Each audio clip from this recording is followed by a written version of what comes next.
me surprend le plus, c'est que ce n'est pas une surprise, c'est qu'on a une confirmation, une consolidation des résultats précédents.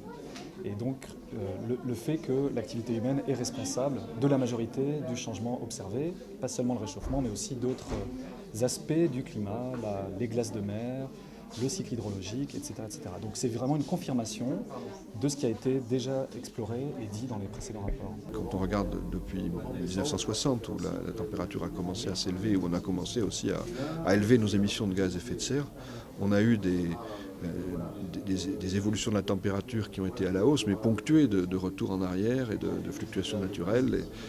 Et donc on n'est pas dans un cadre qui est nouveau, qui est inconnu, qui est peut-être maintenant plus débattu.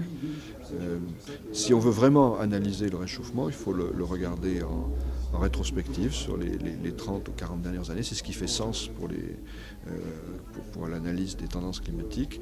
Et là, on a un signal qui reste très clair, à la fois en termes de valeur moyenne, mais aussi en termes de structure du réchauffement, qui est celui qui est attendu par les modèles en fait, depuis pratiquement les modèles des années 70, avec un réchauffement plus fort aux latitudes, plus fort sur les continents, qui s'assortit d'un refroidissement de la stratosphère. Donc on a beaucoup d'éléments qui montrent qu'on est, et c'est ce que le GIEC dit,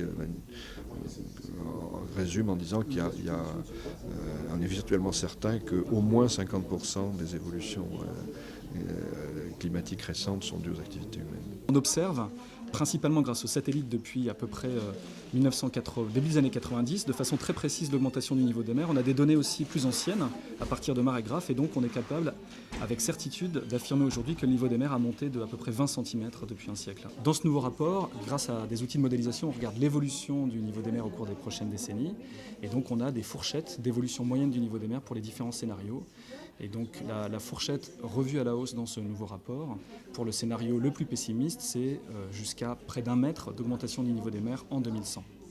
Ce qui est très important aussi, c'est le recul de plus en plus rapide des grandes calottes de glace continentales. C'est la glace qui est posée en Antarctique et au Groenland sur du continent.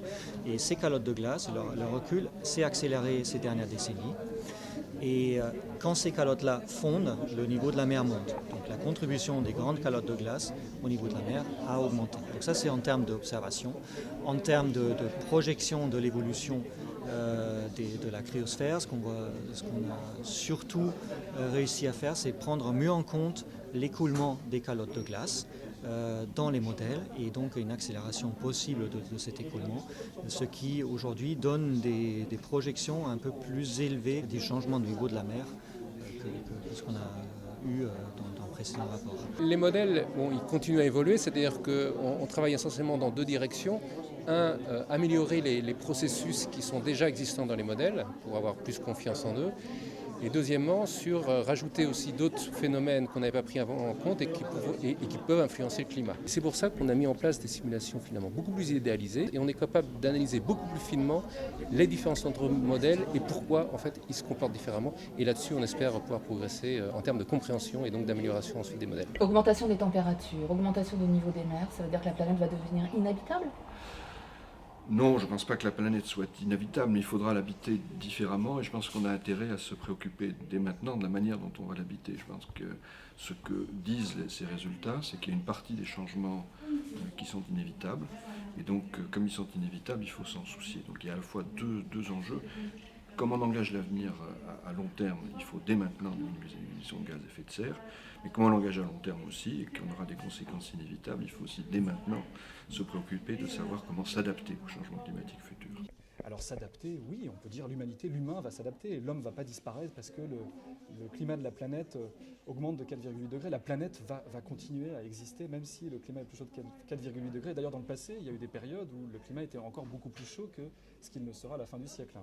L'homme n'était pas là, on était, même il y a quelques décennies, sûrement moins sensibles à des variations climatiques. Nos infrastructures, aujourd'hui, semblent nous laisser penser que c'est compliqué de s'adapter. On a beaucoup d'infrastructures qui sont dépendantes de l'état du climat. Donc oui, on s'adaptera.